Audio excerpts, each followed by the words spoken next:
Who is Jesus talking to? His disciples. What ethnicity are they? Jews. What did they have in their possession? The Old Testament. So they should have known that according to the scriptures, that the Christ would come, that the Christ would be persecuted, that the Christ would be killed, that the Christ would be resurrected, that the Christ would reign forever. But instead of remembering everything they know from the Word, they let their emotions eclipse the truth of what they know in God's Word. And you and I are guilty of doing the same thing. How many times has something happened in your life and you let your emotions eclipse the truth of God's Word? You feel abandoned, but His Word says, I will never leave you nor forsake you. You feel when you're praying He's not listening, but the Word says He hears the cries of His children. You feel you're not going to be able to get through the season financially, but the Word says we have never seen the righteous forsaken or his seed begging bread. You feel He does not love you, but the Word says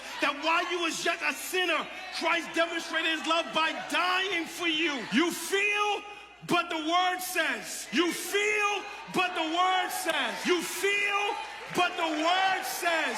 You feel, but the Word says.